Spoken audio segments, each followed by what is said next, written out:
Chapter 26, Playing It Forward, Sowing and Reaping. I wouldn't be where I am today if it were not for people who helped me along the way. The world calls it playing it forward. The Bible calls it sowing and reaping. Whatever you call it, I try to be helpful where I can, to pass it on, and if you do, it's going to come back to you one of these days. One afternoon, years ago, I stepped out of my house here in Madison, and there was a Ford Taurus sitting on the side of the road just up from my house. A nicely dressed man was walking away from it, headed down the road toward the neighborhood behind ours, and I asked him what was wrong. He had no idea, said just quit running. He was going home and call a wrecker to bring it to his house and go from there. He only lived a mile or so away, so I said, well, hey, man, I'll pick it up for you and take it down there. So he gladly accepted the offer. I picked it up with the wheel lift. I didn't even strap it down. I was just going down the road here. And I slowly took him and his car to his house and sat it in his driveway. He offered to pay me, but I declined. I was glad to do it. I saw him out at his house a few weeks later and asked him about his car. And he had had a mechanic come, had to replace the timing belt. That's why it broke down. He thanked me again and offered to pay, but I wouldn't take it. I was working in Jasper, Alabama one day, and I passed a lady sitting in an older Ford LTD on the side of the road. You notice something about this? They're Fords. Anyway. I went back and I asked her if she needed some help. And she said the car just quit running and she didn't know what was wrong with it. It had gas, so that wasn't a problem. I looked under the hood and finding no obvious or simple solution, I offered to tow it to her house in Cordova. It was only about 10 miles, so I hooked it up and I drove her to her house. Miss Bell was a sweet lady who lived on a hill overlooking downtown Cordova. I left her car in the driveway and she too offered to pay, but I wouldn't take it. It was around 1 o'clock one crisp fall morning, 1 o'clock in the morning. I was driving north on Interstate 65, headed back to Huntsville. It was late and I was tired. I'd been working accounts down around Cullman, Alabama, and hadn't located anything. And as I approached the top of Lacon Mountain on Interstate 65, I saw a car parked on the northbound side of the road with its emergency flashers going. I slowed down as I passed.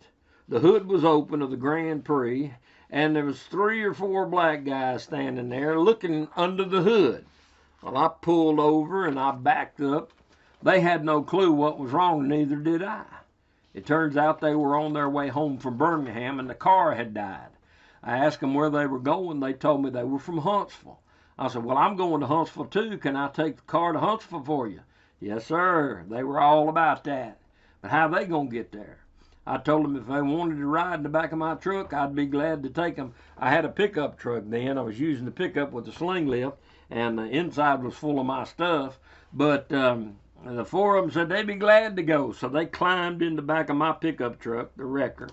I kept a sleeping bag in the truck for the many times when I slept in the truck. So they took it and they bundled up all together behind the cab in the back of the truck. It was a chilly night, and they were going to an address in Northwood Projects in Huntsville. I took them to the address and sat the car down in front of the duplex. They got out, thanked me, and they too offered to pay me something, but I wouldn't take it. I was glad to help them. I was hanging out at Blair & Sons Locksmith on Jordan Lane in Huntsville one morning. Blair & Sons was the locksmith that we used to make keys for the repoed vehicles when they needed them, when we didn't have keys. And they got a lockout call from Madison, this town close to Huntsville. A lockout is somebody who's locked out of a house, car, usually a car, but sometimes a house. Well, this lady, she is locked out of a car in Madison. They were busy, so they asked me if I wanted it. I said, sure, I'll take it. Yeah, it sounded like an easy $50 to me. So I got in my car, I got in the truck, I took my lockout kit, and it was in the truck. I carried it with me. And all recovery agents have a lockout kit. You need them in order to get into the locked cars. You might need to release the brakes or something sometime if you're trying to pick up a vehicle.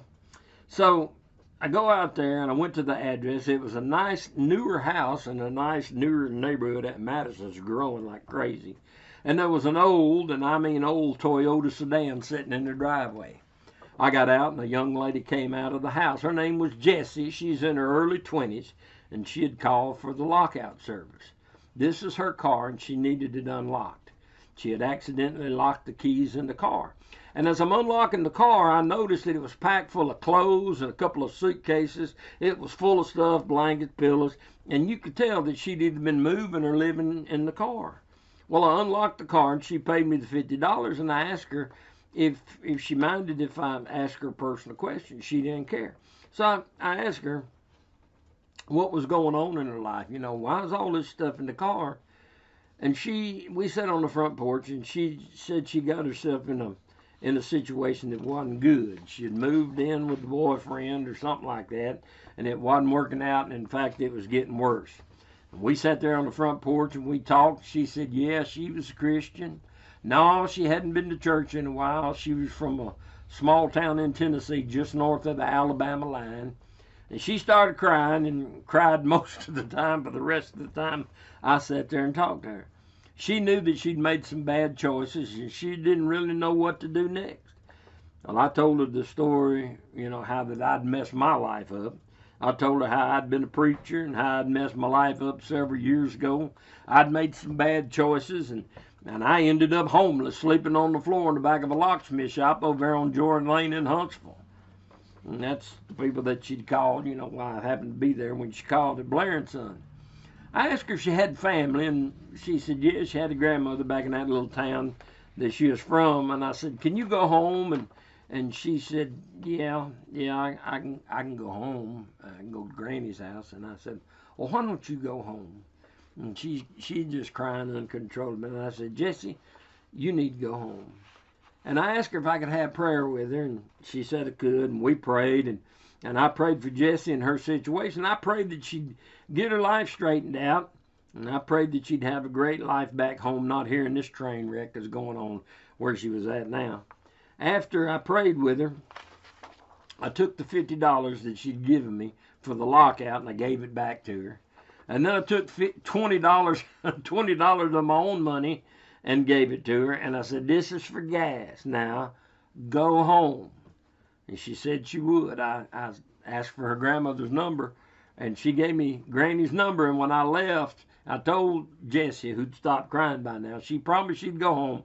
I told her, I'm going to call your grandmother and tell her you're on the way, and she said, that's fine. So when I left, I called her grandmother, and I told her what had happened, said Jessie's supposed to be coming home, and she was a bit skeptical, but she thanked me, and that was that, end of story. Almost. 3 or 4 years later, I got a call one day, just out of the blue. My phone started ringing from a number that I didn't recognize.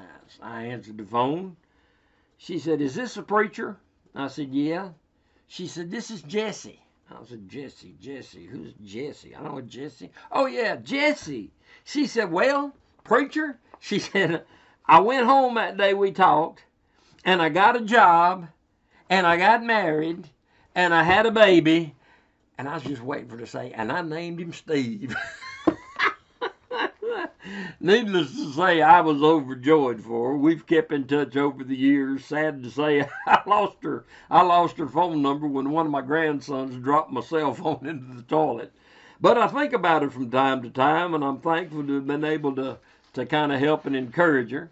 It don't hurt, you know, to be flexible and adaptable in business and try to help people. And, you know, it ain't going to hurt you to be nice every now and again. It's going to come back to you. I'm telling you, it's always going to come back to you, and it's always going to be good. Where's the button? There it is. I located a vehicle in a nice upper-class neighborhood one morning. I think it must have been a voluntary because I knocked on the front door with the given address, and the debtor came out. I told him I was there to pick up his car. He said, that's fine, but he needed to clean it out first. No problem, man, take your time. He cleans it out, and he asked me a favor. He said, would you mind following me to around the corner? We're going to go down the road and go around the corner there. He said, I don't want nobody in my neighborhood to know, see my vehicle get repossessed. I said, man, that's fine. And that's what we did. I followed him around the corner. He walked home. I got his car. There was a nice Mercedes-Benz convertible that I'd picked up in Madison one day. I went to the given address, and the car was sitting in the driveway, and the debtor's working in the garage. I walked up to him. I told him, I said, "Hey, man, I'm here to come here to pick up the car." He said, "I got no problem with you taking it." He said, "I knew somebody was going to eventually come and get it, but would you do me a favor?" I said, "Sure, man. What is it?" He said, "I'm going to get my wife, and do you mind if would you take our picture in this car?" I said, "Sure, man, no problem." He went in and got his wife, and they come out and got in the car, put the top down, and I took his cell phone and made several pictures of him and his wife in the car that was. He just wanted pictures, and I was glad to do it. And then I left at the car. I always tried to treat people with respect. It seems to work better that way. You never know what's going on in somebody's life, and you really never know what's going on in somebody's family. I know, and let me stop here. I know, I know you don't matter to you. That's fine. It's fine. But I'm telling you, if you have a good attitude, it's going to come back to you. You know, a lot of people say, "Well, it's tough. You got to be tough. You have a tough time." I didn't have a tough time. I mean, I loved it. It's pretty easy. I mean, it really was pretty easy. You just had to get over that fear of laying your life on the line. But I mean, it was pretty easy. But if you approach it with the right attitude, it's really good. You know, you go to do the paperwork, pick up the vehicle, and being a nosy individual like me, you know, you get a lot of interesting things in the vehicles. You get a taste of people's hardships and problems and sorrows too. I picked up a vehicle in Anniston and took it back to Huntsville. And while I was doing the paperwork and the personal property inventory, I ran across a note from the wife to the husband, and it started off with this line: "We need to talk." And she went on to question why her husband was treating her and the kids the way he was. And I mean, it was sad. You know, it was really sad to read that. And it seemed like it was a baby seat in the car. And I hated the extra burden that a repossession would put on a struggling family. But again, somebody had to do it. And I'll be honest with you, I pray for these people. I pray for that lady that said, "Mister, please don't take my car." Every time I think about her, I pray for her and her family. Probably pray for them more than I pray for my own family. I don't know. There was a nice Chevy pickup truck that I snatched from a driveway off of Highway 69 near Baileyton, Alabama. And it had one of the saddest notes that I'd ever read in it. I always read notes. I'm nosy, but I always read notes just to satisfy my own curiosity. And that note was from a teenage daughter to her father. And evidently, Dad drove the truck and was supposed to be making the payments, but Mom had signed the note for it. Mom was the debtor, and thus the hook and book for the bill.